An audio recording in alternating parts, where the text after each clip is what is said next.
When Maya walked into the cafe that morning, she thought it would be just another day of brewing coffee and wiping tables. She had no idea that before sunset, her truth, her strength, and her heart would be tested in ways she never imagined. When Maya walked into the cafe that morning, the air smelled of roasted beans and rain. The city had just begun to wake, and the street outside still shimmered with puddles. She tucked a loose curl behind her ear and tied her apron tighter, the same faded green one she'd worn for 3 years. The bell above the door chimed softly. "Morning, Maya," called Elena, the manager, her voice brisk but kind. Maya smiled, though it didn't reach her eyes. "Morning," she said, stepping behind the counter. Her fingers brushed over the familiar buttons of the espresso machine.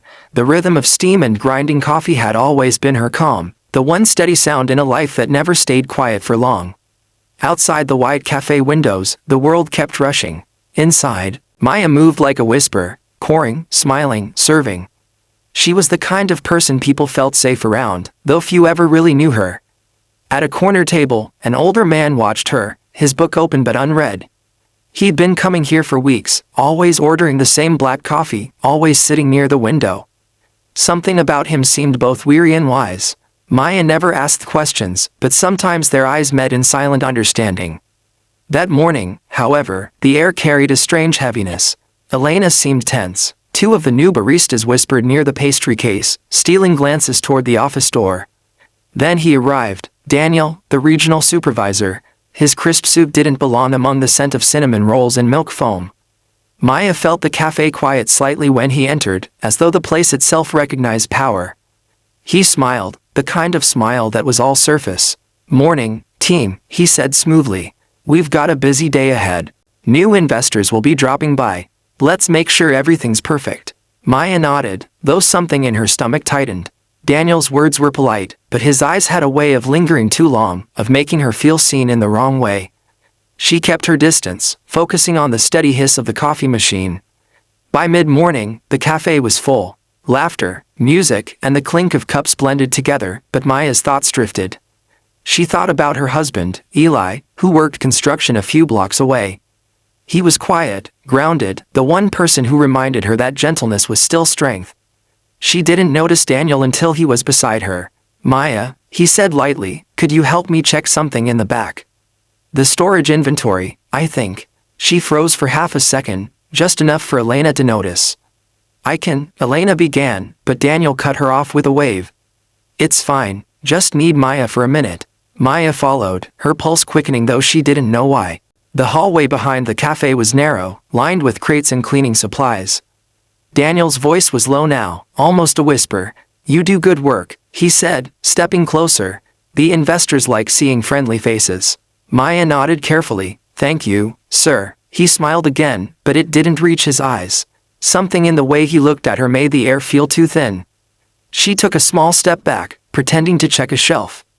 Then, the door opened suddenly. It was Eli. He stood there, still in his work jacket, his hands rough and dusty. "Maya," he said quietly, eyes flicking between them. Daniel straightened instantly, his practiced grin returning. "Ah, you must be her husband," he said, extending a hand. Eli didn't take it. "I brought her lunch," he said instead, his tone calm but steady. The silence that followed was heavy enough to break something unseen. For a long moment, no one moved. The hum of the refrigerator filled the hallway, soft but sharp against the tension in the air. Daniel gave a light laugh, pretending the interruption was nothing. "Always good to see family support," he said smoothly, and then turned toward the front. "We'll continue later, Maya." When he was gone, the silence pressed closer. Eli looked at his wife, his jaw tight. "You okay?" Maya nodded, maybe too quickly. "Yes, he just wanted to check something about the stock list." Eli didn't argue, but she could see the doubt in his eyes. He wasn't a man of many words. His calmness was both his armor and his wound. She touched his arm. "It's fine," she whispered. "Really, you shouldn't worry," he exhaled, setting down the small paper bag he'd brought. Inside was her favorite, a simple sandwich, neatly wrapped, still warm. "You didn't eat breakfast again," he said softly. Her throat tightened. "Thank you." He nodded and left as quietly as he came. But as she watched him go, Maya felt something inside her start to ache. It wasn't fear of Daniel, not entirely. It was the fear of losing everything she'd built. her job, her peace, the fragile stability she and Eli had worked so hard for. Back at the counter, the day rolled on as if nothing had happened. Orders piled up, laughter returned, the world didn't stop just because her heart had skipped a beat. Still, Elena noticed, she always did, during a lull, she leaned in and murmured, "You don't have to handle him alone, you know." Maya looked up, startled. "What do you mean?" Elena's expression softened. "You're not the first he's made uncomfortable. You just handle it better than most." The words hid like a quiet storm. Maya looked down at the steaming mug in her hands. "If I say anything, I'll lose this job. You know that." "I know," Elena said, "but sometimes silence costs more." That night, the cafe closed early for cleaning. The city outside was glowing in shades of amber and blue. Maya lingered by the door, her reflection caught in the glass. She thought of Eli, of the small apartment they shared, the laughter that filled its tiny rooms, the dreams they whispered between paychecks. When Daniel's reflection appeared behind hers, she didn't turn immediately. "You work too hard," he said lightly. "You should know your worth." "I do," she answered quietly. He smiled, but she kept her eyes on the rain-streaked window. "Then maybe it's time others knew it too," he added, his voice dropping just slightly, just enough for her to understand what he was really saying. Maya turned to face him, not with fear this time, but with something steadier. "Good night, Mr. Daniel," and she walked out, leaving him standing there.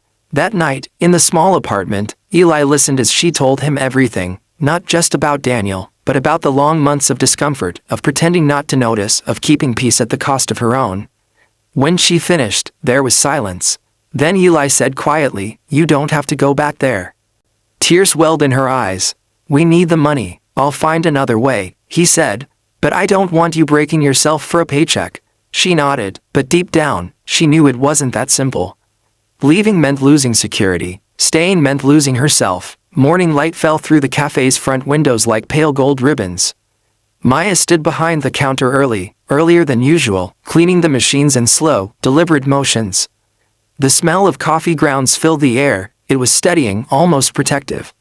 Elena came in not long after. Her usual sharp energy was replaced by something softer. "You came in before the sun again," she said. Maya smiled, faintly. "Couldn't sleep." Elena nodded. "You thinking about what we talked about?" "Yes," Maya said, "but I don't know if I'm brave enough." "You're already braver than you think," Elena replied, and went to turn on the lights. By 9 o'clock, the cafe was buzzing. People came and went, faces she recognized, voices that blended into one warm, chaotic hum. Yet inside, Maya felt as though she were standing in the eye of a quiet storm. Daniel arrived late, his tone was brisk, his words short. He barely looked at anyone. Perhaps the shift in Maya's attitude the night before had unsettled him. She didn't care, her only thought was to make it through the day. When the lunch rush eased, a woman in a gray blazer entered. She looked official, clipboard, badge, a certain calm authority. Elena greeted her and led her toward the back. After a while, Daniel followed, frowning. Maya watched through the glass door. A few minutes later, Elena came out and quietly handed her a folded paper. "You didn't file anything." "So I did," she whispered. "That's a workplace audit officer. She's here to make sure everyone feels safe." Maya's breath caught. "Elena, why would you?" "But the silence can eat you alive, Maya," Elena said softly. "You deserve better than fear." The rest of the afternoon passed in fragments. Questions were asked, notes were taken. By closing time, Daniel had disappeared with the officer into a quiet meeting room. When Maya finally left, the evening sky was a watercolor of purples and soft pinks.